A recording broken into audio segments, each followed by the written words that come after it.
성경은 하나님과 구원받은 주의 자녀들 간의 관계를 다양한 모습들로 표현합니다. 하나님의 자녀란 표현도 있고, 주님 우리의 목자란 표현도 있고, 우리는 그 예수 그리스도의 신랑 되신 예수 그리스도의 신부다라고 하는 표현도 있고, 우리는 그의 기르시는 양이다라고 하는 표현도 있고, 다양하죠. 그런데 우리가 지금 보고 있는 관점은 가정에 관련된 남편과 신랑으로서의 관계에서 하나님과 주의 자녀된 교회의 모습을 사도 바울이 설명하는 것을 봅니다. 여러분, 오늘 본문의 말씀의 제목을 영광스러운 교회로 자라나라 그렇게 말씀을 했는데요. 주님의 교회의 원형, 주님이 만드신 최초의 그 교회의 영광스러움, 그것이 전국에는 주님이 이 땅 가운데 만들어 가시는 교회의 원래의 모습임을 우리는 알 수 있습니다. 중요한 것은 하나님께서 이 땅에 가정을 만드셨고 이 땅에 교회를 만드셨습니다. 하나님이 인간을 통해서 만든 조직은 가정과 교회 이 두 그룹 외에는 없죠. 그래서 하나님이 허락한 이 교회일수록 어떤 모습에 가까운가? 가정 같은 모습이 가장 건강한 교회의 모습이죠. 혹은 가정이 어떤 모습일 때 가장 교회다운가? 마치 예수 그리스도께서 교회를 끝없이 사랑했던 그 모습처럼, 교회 안에 하나님의 사랑이 넘쳐나는 그 모습처럼 가정 안에서 부부 간에 혹은 가족 구성원들 간에 사랑이 넘쳐나는 가정. 그래서 저는 목회 처음에 발을 들여놓을 때 구호를 외치기를 참 좋아했습니다. 주먹을 쥐고 데모하듯이 이렇게. 지금은 이걸 안 합니다만. 그래서 가정 같은 교회, 교회 같은 가정, 이런 어떤 이상적인 교회를 세워가면 얼마나 좋을까 늘 제 마음속에 살아 있습니다. 우리는 지난 시간에 보았습니다. 하나님께서 교회를 사랑했던 그 모습을 곧 형제, 남편이 그 아내 된 와이프를 사랑해야 되는 모습으로 보았죠. 그래서 남편이 어떻게 그 아내를 사랑해야 되는가? 험도, 티도, 주름 잡힌 것 없이 거룩하고 깨끗한 하나님의 교회로 자라나게끔 그 모든 아내가 하나님의 사랑하는 교회가 되게 만들도록 그렇게 사랑해야 된다. 그렇게 남편이 아내를 주님이 교회의 원형으로 만들었던 그 교회의 모습으로 닮아가게끔 그렇게 남편이 아내를 사랑하되 그 아내는 남편이 나 자신을 그렇게 사랑할 수 있게끔 어떻게 해야 될까요? 복종해야 된다는 거죠. 그래서 남편이 아내를 사랑하는 그 모습은 곧 예수 그리스도께 남편이 하나님 앞에 복종하는 것과 같았다 그랬습니다. 또 아내가 남편에게 복종하는, 아내가 남편에게 순종하는 그 모습 동일하게 예수 그리스도께 순종하고 복종하는 모습과 다르지 않다 그렇게 말씀을 드렸죠. 바라기는 여러분의 가정이 정말 주님이 세운 교회의 원형, 정말 사랑이 뜨겁게 농익어 있고 그 사랑 안에서 모든 것을 감당해내는 정말 사랑이 넘치는 가정들이 되시기를 주의 이름으로 축복합니다. 아멘 하신 가정만 되어지기를 축복합니다. 아멘. 꼭 이렇게 해야 돼요. 네. 저는 오늘 오전 예배 때 사랑방 우리 목자분들 또 촌장분들 소개하고 또 이번 주에는 각 사랑방 오리엔테이션을 가질 겁니다. 진도 나가지 않아도 괜찮습니다. 사랑방 안에서 서로 구성원들 소개하고 우리 언제 모일까, 어디서 모일까, 우리 어떻게 선교할까, 이런 앞으로의 일정에 대해서 자유롭게 사랑방 목자 안에서 사랑방분들끼리 오리엔테이션을 가지시길 바랍니다. 저는 그 모습을 앞선 사역했던 국내에서 부교육자로 사역했던 교회에서 모습을 봤습니다. 목사 입장에서 볼 때 참 세미날 정도였어요.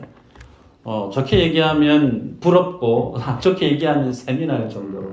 무슨 얘기냐면 사랑방 안에 있는 그 모두 사랑방원 성도님들이 그 목자님을 얼마나 사랑하는지 몰라요. 그 목자 대신 뭐 나이가 거의 비슷한데도 그 영적인 리더십 앞에 얼마나 순종하고 그 모습 앞에 곁에만 가도 참 그 사랑방은 사랑이 넘치는 사랑방이구나. 얼마나 단결이 잘 되고 뭘 하자 그러면 힘에 지나도록 협력하는 그 모습을 보면서 저 모습이 하나님이 만드신 가정 아닌가. 저 그런 생각 참 많이 가졌더랬어요. 바라기는 우리 교회가 정말 여러분이 가정 안에서 부모님께 혹은 부부에게 혹은 사랑하는 자녀에게 그렇게 허울 없이 지내지 않습니까? 속에 비밀 없이 아픈 그대로 다 토해내도 부끄럽지 않는 그런 어떤 가정 같은 사랑방이 여러분이 속해 있는 그 사랑방이 되어지기를 주의 이름으로 축복합니다. 그래서 그 사랑방 안에서 나누었던 얘기는 심지어 부부 되는 사람에게조차도 되도록이면 안 해도 될 이야기들은 안 하셔야 돼요. 그래서 사랑방 안에 하나님이 만드신 목자를 통해서 만드신 그 사랑방은 하나님이 만든 또 다른 가정이에요. 또 다른 식구란 말이죠. 그래서 그 식구의 아픔, 그 식구의 기쁨, 혹은 그 식구의 비밀스러운 것들 책임을 지고 감당하시고 그 비밀을 지켜야 될 필요가 있습니다. 서두에 이렇게 말씀드린 이유가 어디에 있느냐면 영광스러운 교회의 모습을 우리가 꿈꾸고 성경이 말씀하는 그 영광스러운 교회가 우리 스스로 되어져 가야 되기 때문에 서론의 이런 말씀을 잠시 드립니다. 여러분에게 한번 여쭤볼까요? 영광스러운 교회는 그럼 어떤 교회일까요? 어떻게 영광스러운 교회가 될 수 있을까요? 한 예를 들면요. 서울의 여의도 순복음교회 안에 들어가 보진 않았지만 영상으로 봅니다. 혹은 그 옆을 지나갈 때 이야 참 크다 그런 생각을 많이 가졌더랬어요. 영광스러운 교회 되려고 하면 교회 건물이 그 정도로 넓고 땅이 어마어마하게 많고 성도가 수십만 명이 모여서 예배하면 영광스러운 교회인가? 혹은 철마다 어떤 시즌이 되면 대통령이 와서 예배에 동참하고 혹은 한 나라의 유명한 정치 지도자 혹은 유명인들이 그 예배에 동참하고 그러면 그런 어떤 교회가 영광스러운 교회인가?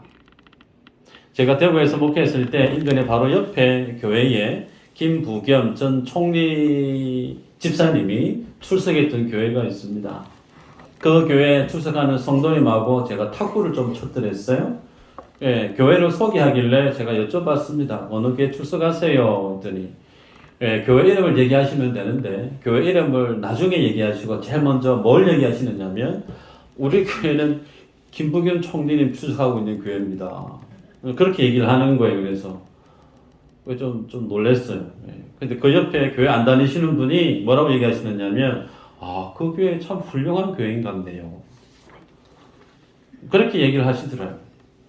세상 사람들은 교회에 대해서 잘 모르잖아요.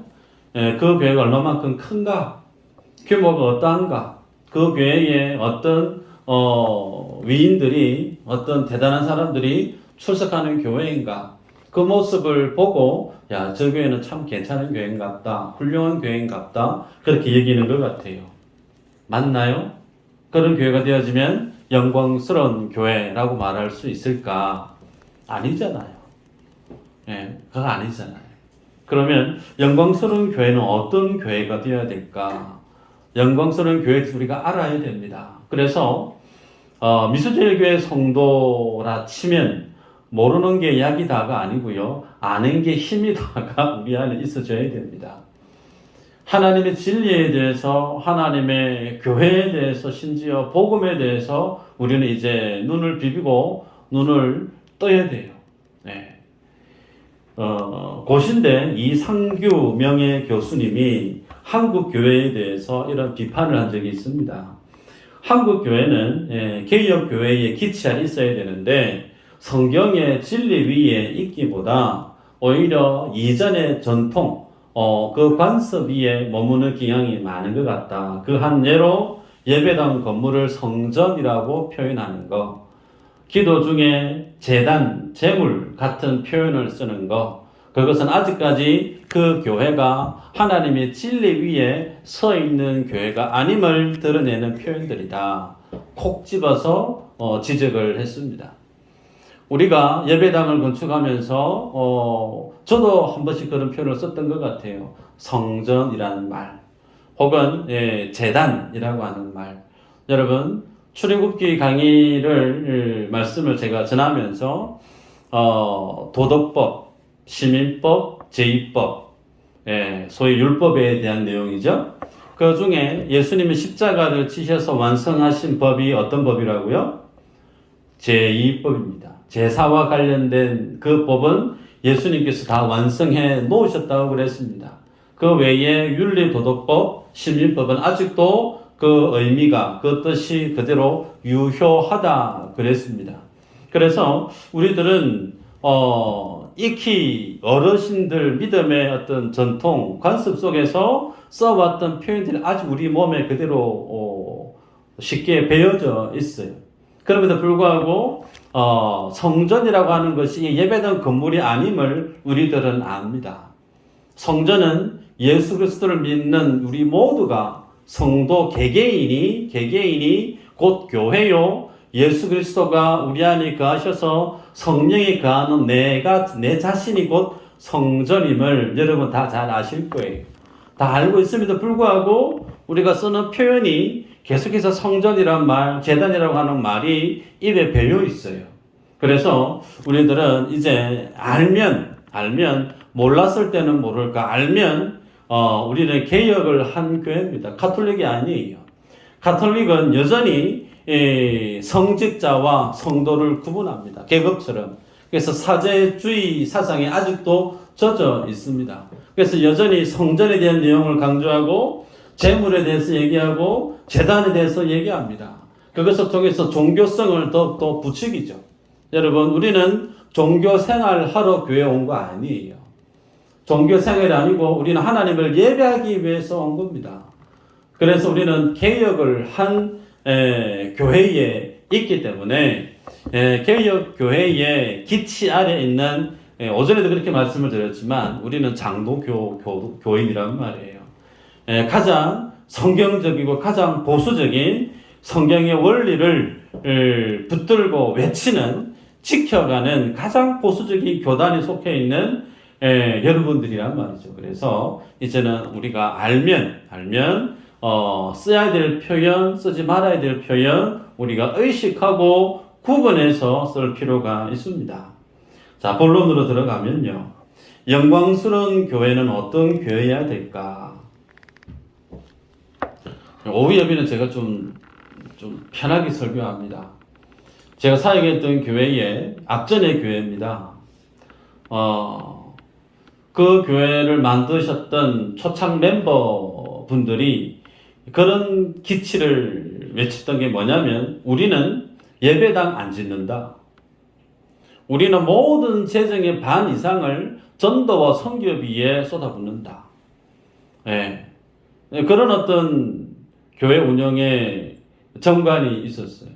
그래서 모든 재정을 선교와 전도하는 그 일에 열심히 쏟아부었습니다.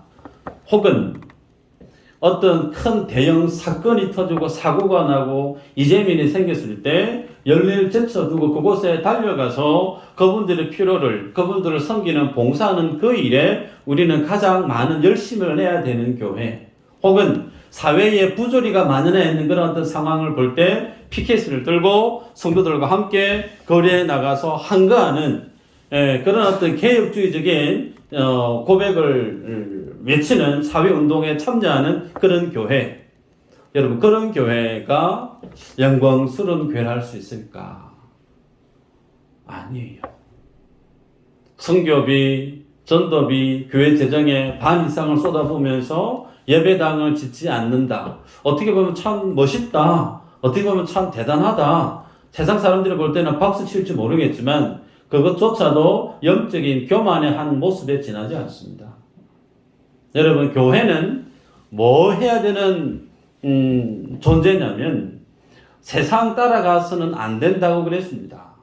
교회는 교회만이 할 수 있는 그 일을 잘하면 돼요.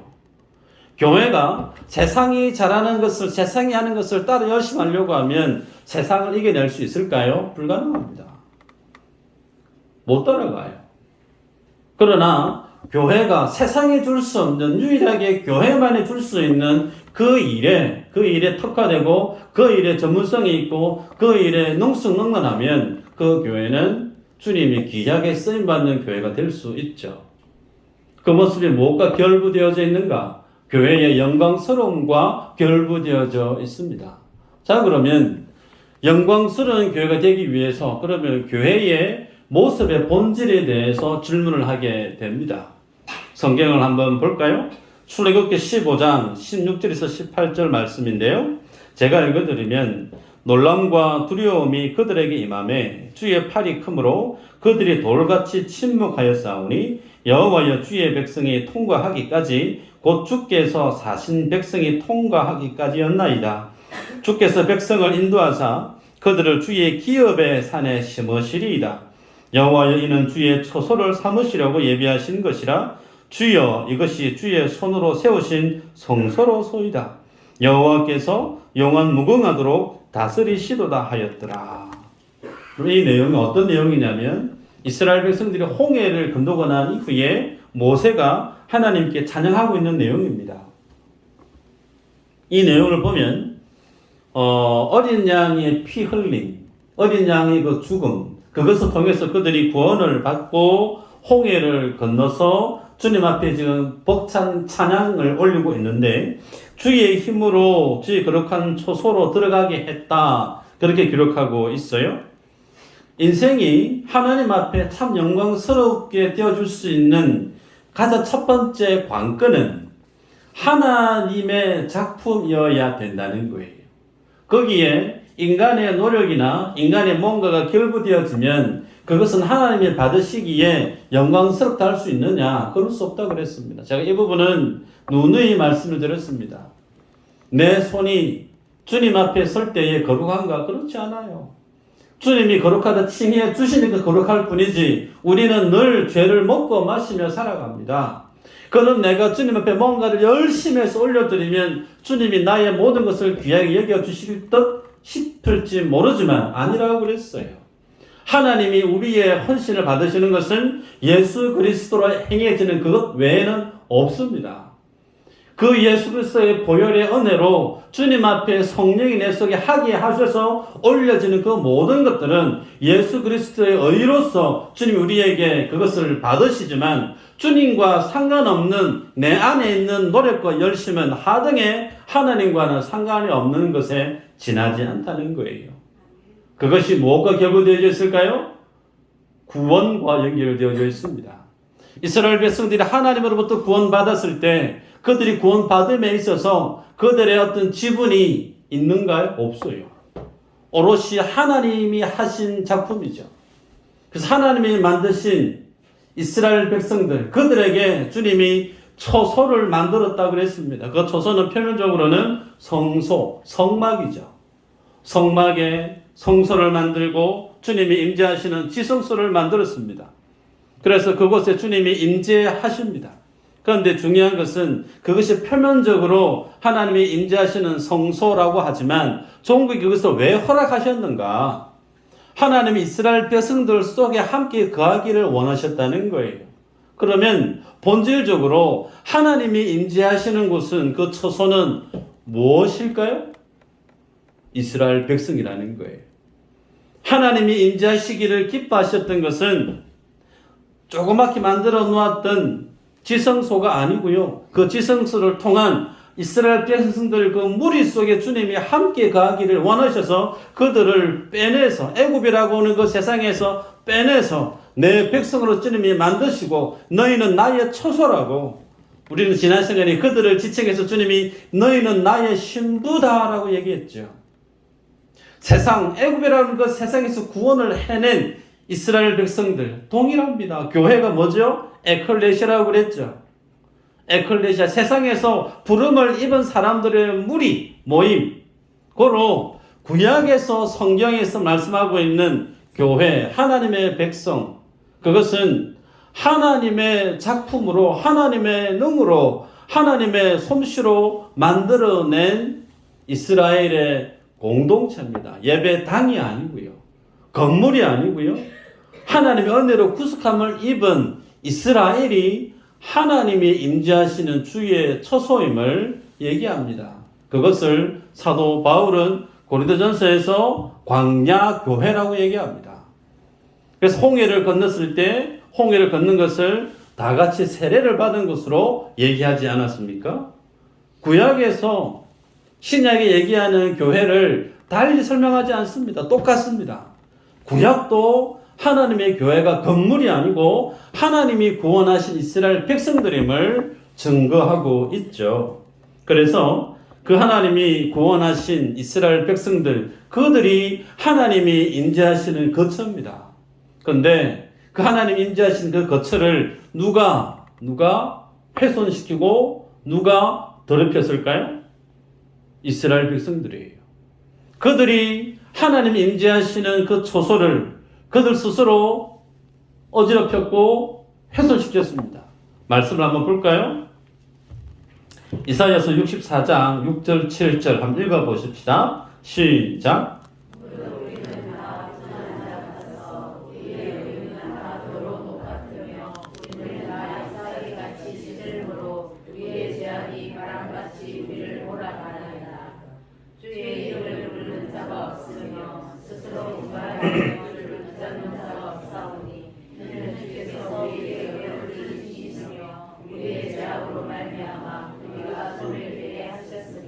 아멘. 여러분 보면요, 모든 이스라엘 백성들이 하나같이 한 사람도 예외 없이 부정한 자가 되었다 그랬습니다. 그들이 자랑하는 그 모든 의라고 하는 그 모든 것들도 더러운 옷에 지나지 않는다라고 얘기합니다. 더러운 옷, 여러분 더러운 옷 입어보신 적 있으시죠? 일하다 보면 땀이 나서 땀 냄새가 풀풀 나는 한여름에 땀이 흥건히 젖어 있는 그 옷을 빨리 벗고 싶지 않습니까? 조금만 있으면 거기에서 푸푸한 냄새가 나서 얼마나 곤욕인지 몰라요. 더러운 냄새가 납니다. 이스라엘 백성들이 그랬다는 거예요. 죄악으로 가득 찼고 그들이 자라는 그 모든 의들은 하나님께 가정한 것에 지나지 않았던 그들이 주님이 인재했던 교회였습니다. 주님이 내 처소로 삼았던 그들이 하나님의 거하는 장소였죠. 그런데 그곳에 주님이 거하실 수가 없죠. 더러워졌기 때문에. 그래서 주님 어떻게 하시는가? 이사야 61장 10절에 이렇게 얘기합니다. 내가 여호와로 말미암아 크게 기뻐하며 내 영혼이 나의 하나님으로 말미암아 즐거워하리니 이는 그가 구원의 옷을 내게 입히시며 공의의 겉옷을 내게 더하심이 신랑이 사모를 쓰며 신부가 자기 보석으로 단장함 같게 하셨습니다. 마치 더러워진 그 모든 것들을 신랑 되신 그 주님께서 맑게 씻어버린다는 거예요. 더러운 거 다 벗겨버리고 다시금 신랑이 결혼을 위해서 자기 자신을 단장하는 같이 그렇게 하시고 신부도 마찬가지입니다. 그렇게 보석으로 이쁘게 단장을 시켜서 하나님 대신 신랑과 하나님 앞에 신부된 이스라엘 백성들과의 관계를 주님이 회복하겠다라고 언약을 주셨어요. 그리고 이 말씀을 언약으로만 있었던 것이 아니고 말 그대로 성취해 내시죠. 신약에서 껑충 띄워서 누가복음 4장 16절에서 21절 이후로 보면 예수님께서 회당에 들어가셔서 공생 사역하기 이전에 처음으로 성경책을 딱 피십니다. 피시고 읽어주는 9절입니다. 18절에 보면 주의 성령이 내게 임하셨으니 이는 가난한 자에게 복음을 전하게 하시려고 내게 기름을 부으시고 나를 보내사 포로된 자에게 자유를 눈먼 자에게 다시 보게 함을 전파하며 눌린 자를 자유롭게 하고 주의 은혜의 해를 전파하게 하려 하심이라. 그러시면서 주님이 하시는 말씀이 이 말씀이 오늘 너희에게 응하였느니라 라고 얘기하십니다. 네. 죄로 불의로 더러운 냄새로 켜켜이 쌓여있는 하나님의 신부라 말하기 정말 역겹고 볼품없는 그들을 주님이 깨끗하게 하시고 거룩하게 하시고 하나님의 구원의 옷으로 하나님의 공의의 겉옷으로 그들을 입혀 주셔서 신랑 되신 그 주님의 신부답게 만드시는 그 일이 구약의 이사야를 통해서 언약을 주셨는데 그 언약이 어떻게 해요? 신약의 예수님 이 땅에 오셔서 십자가를 지심으로 그 모든 주님의 언약들이 성취되어졌다라고 주님이 선언하십니다. 그러기에 여러분, 이것이 뭘 뜻하는가? 예수 그리스도께서 우리의 생명의 떡이 되셨다는 거예요. 주님이 우리의 의가 되셨다는 겁니다. 그래서 하나님께서 내 안에 있는 모습에 다양한 모습에 근거하지 않고 오로지 나를 둘러싸버린 그 하나님의 자녀된 그 아들의 의로서 우리를 구원해 내셨다라고 말씀합니다. 여러분, 이것을 두고 주님이 요한복음 19장 30절에 이렇게 얘기합니다. 예수께서 신 포도주를 받으신 후에 이르시되 다 이루었다 하시고 머리를 숙이니 영혼이 떠나가시니라. 주님이요, 다 이루셨대요. 이 다 이루었다라는 말 안에는 이미 하나님이 태초 천지 만물을 창조하기 이전에 성부 하나님과 성령 하나님과 성자 예수님이 인생들을 예정을 한, 구속을 하기로 한 예정 입은 영혼들을 구원해내기 위한 그 모든 구속의 언약이 2020년 이전에 골고다 그 언덕 위에서 주님의 십자가 사건으로 완성되어졌다라고 말씀을 해요. 여러분, 이 모습을 보시면서 우리들이 알아야 될 사실이 있습니다. 그 주님이 우리에게 어떻게 우리를 구원해 주시는지에 대해서 우리는 반드시 제대로 아셔야 돼요. 심지어 그 주님이 하신 말이 정말 참이구나. 예수가 정말 메시아가 맞구나. 그가 한 그 모든 말들이 진짜 참이구나 라고 인정했던 사람이 있습니다.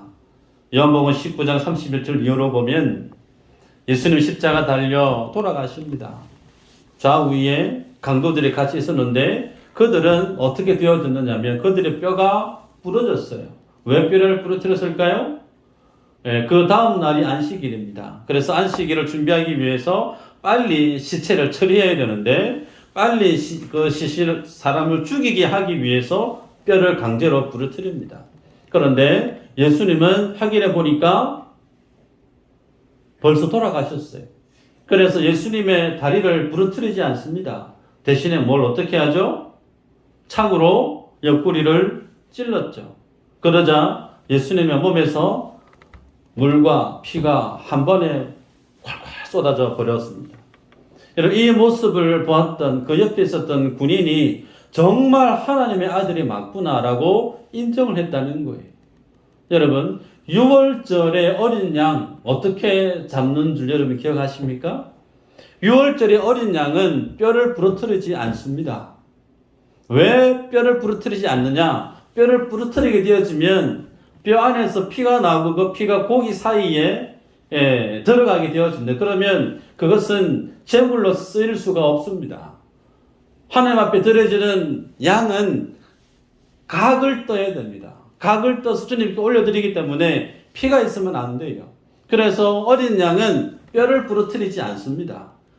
그 구약의 어린 양 대신 예수 그리스도가 정말 십자가에서 돌아가실 때 모든 율법의 내용을 주님이 온전히 다 완성해 내셨다는 거예요. 그래서 온전히 우리에게 구주로서의 모든 요건을 충족시키고 그래서 주님이 하신 고백이 내가 다 이루었느니라 라고 고백하신 겁니다.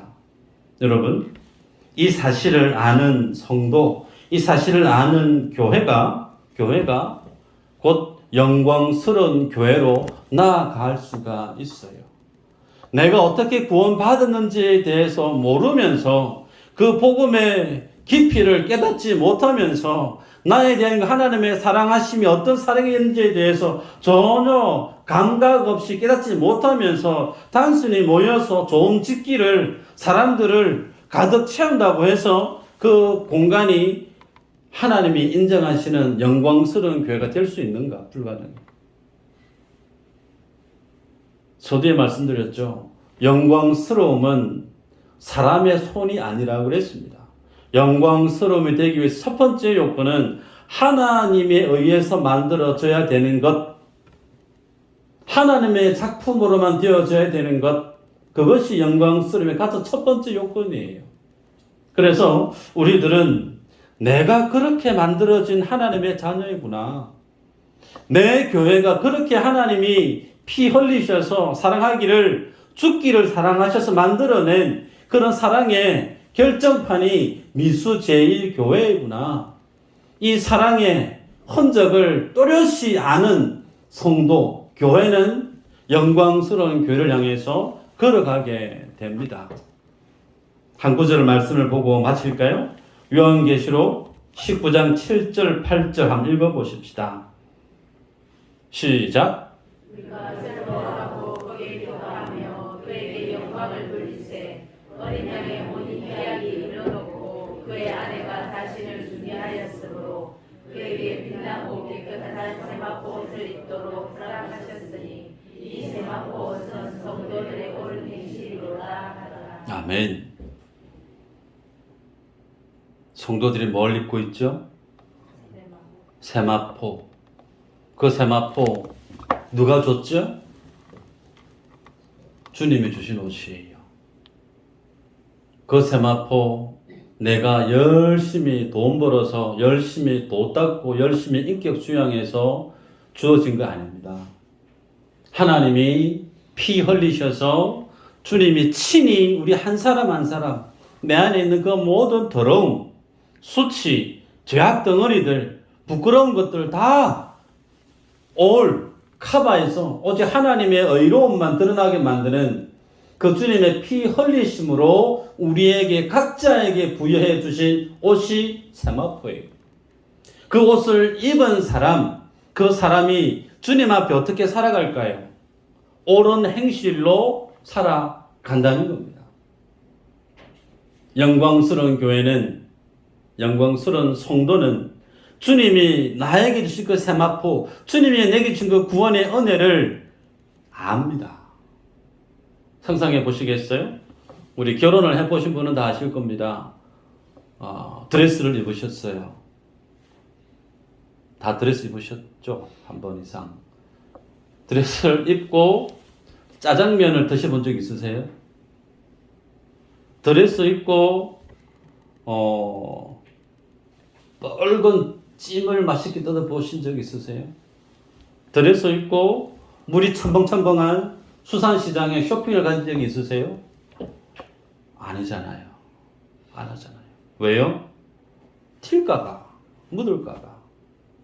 무슨 얘기냐면 내가 그렇게 하나님의 놀라운 은혜로 사랑하시는 구원을 입은 자임을 아는 성도는 옳은 행실을 유념하고 산다는 거예요. 그래서 하나님이 내게 주신 그 은혜가 부끄럽지 아니하는 삶을 살기 위해서 그 은혜에 준하는 삶을 살기 위해서 날마다 자기 자신을 깨어 경성하는 믿음의 삶을 살아가는 사람, 그들의 무리, 그 교회가 어떤 교회라고요? 영광스러운 교회입니다. 저는 여러분들이 그렇게 영광스러운 하나님의 자녀분들로 우리 교회가 이름에 속해 있는 사랑방이 그런 영광스러운 하나님이 친히 만들어 가시는 교회로 자라나기를 주의 이름으로 축복합니다.